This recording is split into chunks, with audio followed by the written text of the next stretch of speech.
جال بیٹھا ہوا تھا، ایک لوہے کی کمان زور سے اس کے سر میں ماری، دوسری مارنے لگے، لوگوں نے پکڑ لیا۔ فرمایا کہ تو میرے بھتیجے کو اس لیے تنگ کرتا ہے کہ وہ اشہد ان لا الہ الا اللہ و اشہد ان محمد عبدہ و رسولہ کہتے ہیں کہ اللہ کے سوا کوئی معبود نہیں، اس لیے تو میرے بھتیجے کو ستاتا ہے۔ سن، آج کے بعد میرا دین بھی وہی ہے جو میرے بھتیجے کا دین ہے، اور یہ کہہ کے اسلام قبول کیا۔ حضرت عمر رضی اللہ عنہ اور ان کے اسلام کے اندر 3 دن کا فرق ہے، 3 دن کا فرق ہے۔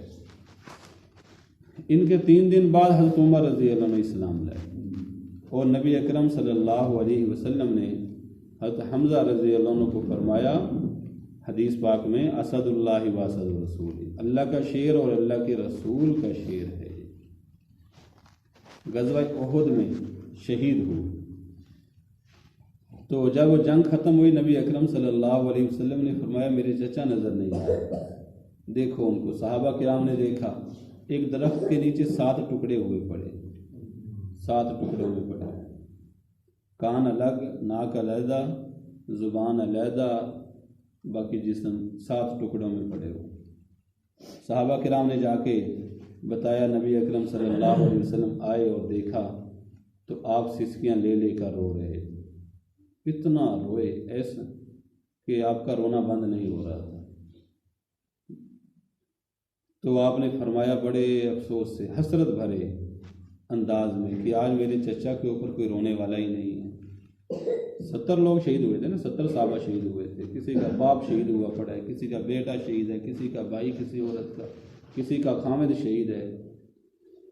تو عورتوں کو پتہ چلا، وہ آ گئی، کہنے لگی یا رسول اللہ آپ ہمیں اجازت دیں، ہم ایسا روئیں گے کہ ہم قیامت تک کوئی ایسا روئیں گے کہ پتہ چلے گا دنیا آپ کے چچا پہ۔ آپ نے فرمایا اللہ تمہیں جزائے خیر دے، بس واپس چلی جاؤ۔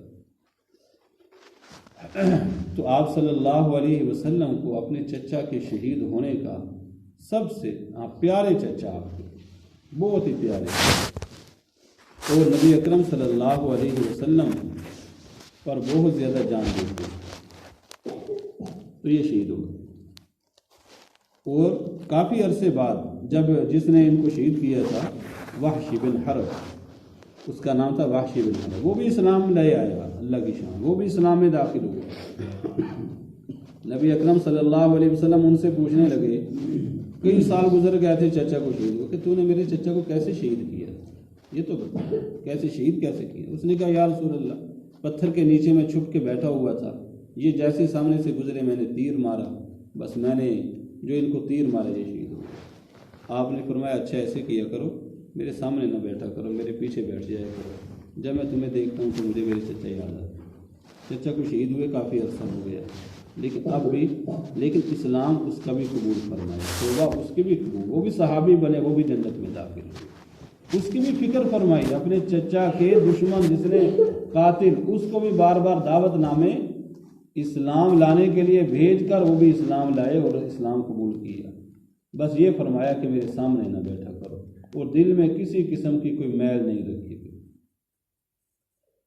تو میرے بھائیوں اور دوستوں، اس طرح اسلام ہم تک پہنچا ہے، اس طرح دین کی خاطر، اسلام کی خاطر صحابہ کرام نے قربانیاں کی ہیں۔ آج ہم لوگ بھی ہیں، آج ہم جو ہے وہ اسلام پر نہیں چلتے، تھوڑی سی مشقت آ جائے تو دین پر نہیں ہم چلتے۔ تھوڑی سی سردی ہے، سردی میں کون سا دنیا کا کام رک جاتا ہے، سارے کام ہی ہوتے ہیں۔ تو صحابہ کرام دین پر چلے، مشقتیں برداشت کی۔ آج ہمارے اوپر کوئی مشقت بھی نہیں، اللہ کا فضل ہے، بہت فضل ہے اللہ کا۔ تو دین پر چلنا ضروری ہے، اللہ کا دین ہے، ہاں جی، اس لیے مشقت کو نہیں دیکھنا چاہیے، بلکہ دین پر چلنا چاہیے، نماز کی پابندی کرنی چاہیے، قرآن پاک کی تلاوت کی پابندی کرنی چاہیے۔ مشقت کے وقت وضو کرنا اور دین پر چلنا یہ اللہ تعالیٰ کو بہت زیادہ محبوب ہے۔ جب مشقت ہے تھوڑی سی، اس وقت بھاگ نہیں جانا چاہیے۔ ایک صحابیہ عورت برقع پہن کے آئی ہوئی ہے، بیٹا شہید ہو گیا، پردہ کر کے آئی ہوئی، کسی نے کہا کہ تیرا بیٹا شہید ہو گیا اور تو برقع کیے ہوئے، اس نے کہا میرا بیٹا شہید ہوا ہے کہ میرا دین تو نہیں ختم ہو گیا، دین تو میرا باقی ہے، بیٹا شہید ہوا میرا۔ ایک دن میں ایک صحابیہ کے 4 بیٹے